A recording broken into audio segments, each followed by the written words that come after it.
Swinburne University of Technology. Hi everyone, I'm Professor Gilly Salmon. I'm going to talk to you about creating fantastic E-tivities. I'm going to use this template. I hope you'll find it helpful. It looks kind of like a blinding flash of the obvious, really. But if you do work through the E-tivities invitation, you will find that a lot more of your students will take part, and it will be much easier to provide feedback to them. So please give it a go and see how you get on. The first thing to say that it does need to have numbering and sequence so that students know exactly where it comes within your overall scaffold, 5-stage model again. Do give it a very good title.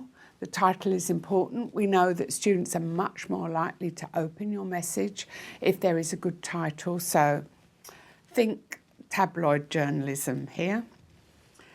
And then the key thing for motivation is you don't apply motivation later, but you make it very clear right up front what the purpose of their taking part in this activity will be. So a line or two very, very clearly saying, if you take part in this, this is what you'll get out of it. And then a very brief summary of the task. I mean, we're talking about 2 or 3 lines saying, you're going to do this, and then you're going to do this, you're going to take part with others. Then the spark, important to say, spark to start the dialogue. So the idea is that you're lighting the fire of them working together. It's really great to use all the wonderful open educational sources around, or you might want to make your own little video. You can, if you like, use an example from something, a little case study, but keep it short. It's not meant to be a delivery of content, but just a way of actually starting the dialogue going.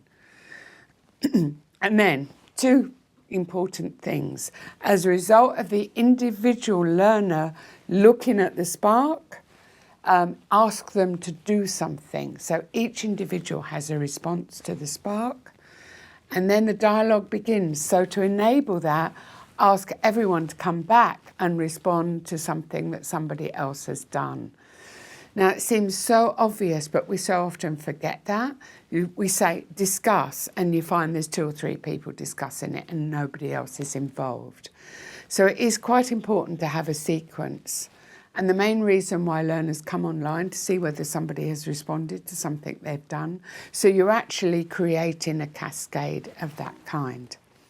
Then make it clear in your invitation what the teacher, instructor, the person I call the e-moderator will do when they'll give feedback. You will not go in and respond to everything, but they need to know that you'll be in at some time to give them feedback, perhaps a summary, perhaps a weave.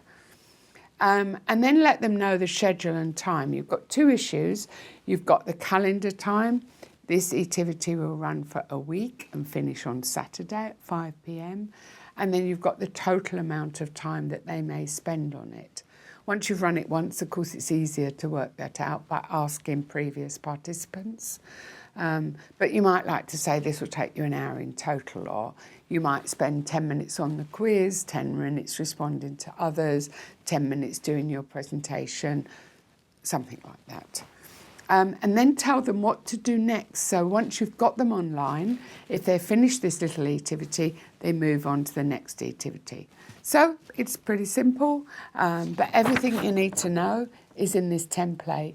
Good luck. Don't forget get others to review your invitation before you let it loose on the learners. Bye for now.